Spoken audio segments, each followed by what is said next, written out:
Hey folks, welcome back to Geeks. My name is Emma Wiegel, I'm Kurt Wiegel.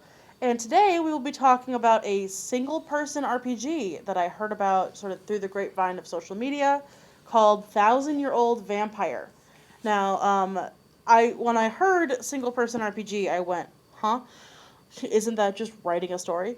So it kind of is. The way the rules work is honestly all you really need is the book, some paper, and a D20, 2D10, and it runs. I was a little skeptical at first, but I've really been enjoying it. This is a game that, you know, I was a little bit like, why do you need the X card for this game? You If it's know, a one-person game, why do you need a trigger warning for yourself? that's what I thought. And then I started playing it and found myself going very dark very quickly. And I'm not usually someone who falls that way. What you are playing is you start out as just a human person who just happens to be bitten. You transform into a vampire. You have a certain amount of experiences that can be put into 5 core memories. And as you play through the prompts and move forward, you lose those memories and experiences and put new ones in. So, you no longer remember your first love, but you remember living in this castle for 100 years by yourself, completely alone. You know, you lose all of your humanity and make these choices in hurting people close to you, and but whether it be intentionally or unintentionally. And it got really dark really quickly when I was playing it. And I understand why there is rules for that within it. The whole point of the game is moving and losing these memories and just watching it all unfold. It's actually really interesting to sit through and play. They have some really cool old art in it from old depictions of vampires. There are some really interesting like mechanical choices. You answer prompts using skills, resources, characters, memories, and experiences, and they're all things that you've come up with. There are no like strict limitations on things. There's no, you can't be into sword fighting. You are a peasant. If you have that skill, you put it in. You have to check the skill to be able to reliably use it, but you could underwater basket weaving could be a skill that you have. Could you at any time die in this Yes, process? they're actually towards the end. The prompts are end the game. You die. How do you die? End the game. And you move forward and backward using the dice rolls. One of them is the big number, the other is the small number, and you subtract the small number from the big number, and that's how many you move forward or backward regarding Oh, prompts. is there a? Oh, so it's like a list of prompts that you choose. Yes, Okay, but you move forward using the 2d10. okay. It's it was a very interesting book.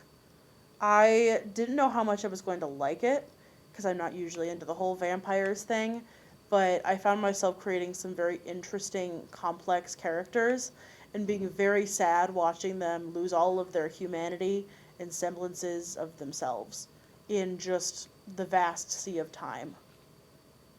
So it was very interesting. I would definitely use it when creating like these unbelievably important vampires for stuff like Interview with a Vampire. Would someone who lacks a soul like me have trouble with it? No, you would love it. Okay. I mean, all of it. That's done. That's all. I said that too No, I know. quickly. I took it exactly as you meant it. I found myself being like, "Who do I want to go this dark? Like, do I want to talk about some of this stuff in just my personal setting, going through it as this character?" How therapeutic could this be? Could this be a It, therapy tool? I mean, honestly, I kind of think it could be. It was certainly helping me work through what would I do if I'm, trapped alone, all of the stuff from the pandemic of being trapped in with this certain group of people in this box and not being able to not being able to leave without, potentially getting hurt or getting sick.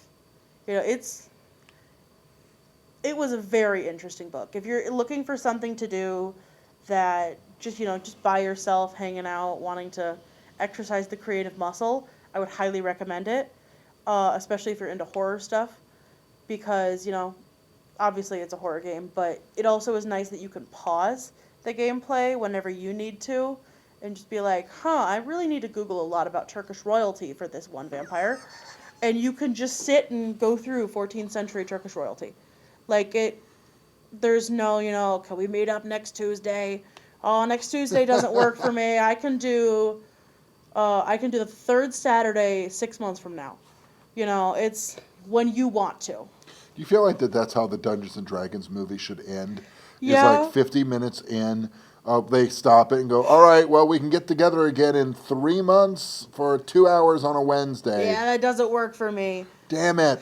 Come on, Chris Pine. Kevin. Come on, Kevin. But, but actually they did push back the release a little bit. And I did see that circulating online. I like it. It was quite funny. But I would highly recommend this book just for, for fun. It's not a super serious game. It can be as lighthearted and fun as you're wanting it to be, or it can be the dark dredge of all of the terrible things about humanity and the price you have to pay for immortality. All right. Yeah. Which is the coincidental thing here is when I'm not reading Monster of the Week, I have been reading a lot of Vampire the Masquerade, both original editions and the V5, the current one. So you could actually set this in the universe for it. I'm wondering if... Because you have, characters that you reference, be like, this was the vampire that turned me, here are the people, who I wonder if it's a winter thing. That in winter we lean into the darkness that is vampire, and as soon as spring comes, we're, whee, fantasy! Yeah, actually, I think that's an evolutionary thing. Could be. All right, well, for Game Geeks, I'm Kurt Wiegel. I'm Emma Wiegel. Good day and good gaming.